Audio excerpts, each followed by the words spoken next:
Hello and welcome back to Shakesyear. We are working on Sir John Oldcastle, and we get to hear from King Henry V today in Act 4, Scene 1. Now, the last time we saw King Henry V was last scene, Act 3, Scene 4, and he was being robbed by Sir John the Parson of Wrotham because the king was in disguise. He had wanted to go to the proto-Protestant side of camp and be able to spy on things, so he disguised himself.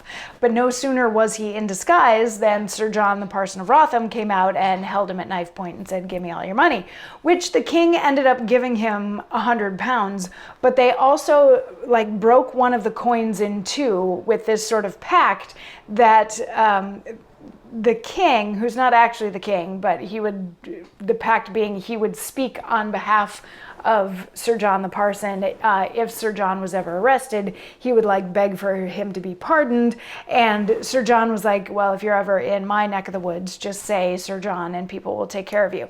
So they each have half of this coin, and that's going to come in important. But anyway, at the end of Act 3, Scene 4, we had Sir John saying, "Oh, well, that was great," and he gave all this money to Doll, and he's like, "We're going to live it up, sweetie, and let's go to Ficket Field because I hear that all these people are collecting there, including the king, so we can go and rob the king's men because they're going to have a lot of money." So he's just robbed the king without knowing it, and now he's on his way to rob the king again.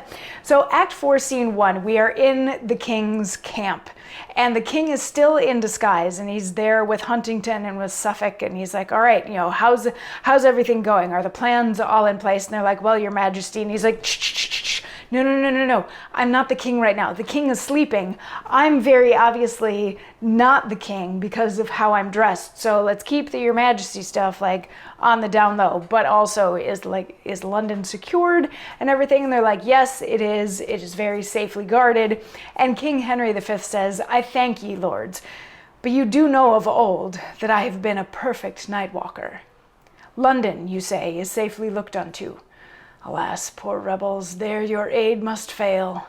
And the Lord Cobham, Sir John Oldcastle, he's quiet in Kent. Acton, ye are deceived. Reckon again, you count without your host. Tomorrow you shall give account to us." Till when, my friends, this long, cold winter's night, how can we spend? King Harry is asleep, and all his lords, these garments tell us so, all friends at football, fellows all in field, Harry and Dick and George, bring us a drum, give us square dice, we'll keep this court of guard for all good fellows' companies that come.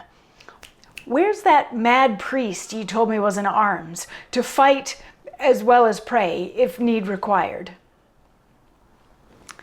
So what he's saying is, okay, basically everything is good, everything's in order, but we still need to kind of sort of be alert. But in the meantime, because this battle isn't going to happen until tomorrow, it's a long, cold night, how are we going to pass the time? He's like, I'm not the king right now, obviously, by my clothes, so let's stay up and chat. Let's get some dice and we'll gamble together, just as friends. And he's like, and where's that priest who said that he was around, by which he means Sir John, the Parson of Wrotham.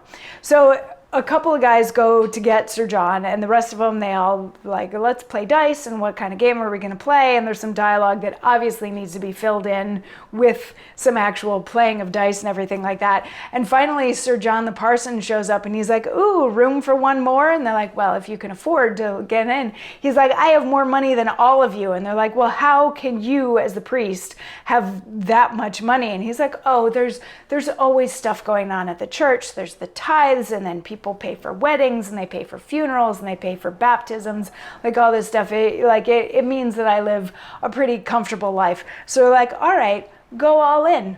Bet all of your gold on this one hand of dice." And he's like, "Yeah, sure, okay." So he does, and he loses. King Henry actually beats him in that hand of dice. So then he's panicked, and he's like, "Oh no, how could I have lost everything? This isn't blah, blah, blah, blah." And they're like, "What, we thought you had these tremendous stores of gold. You don't have anything else that you can play with?" And he's like, "Well, I just have this one half of a coin." And King Henry's like, "Oh, doesn't it fit this half of the coin very well?" And Sir John is like, "Wait, what?" And then the king is going to have a story to share in tomorrow's monologue. So I will see you then for that. Mwah.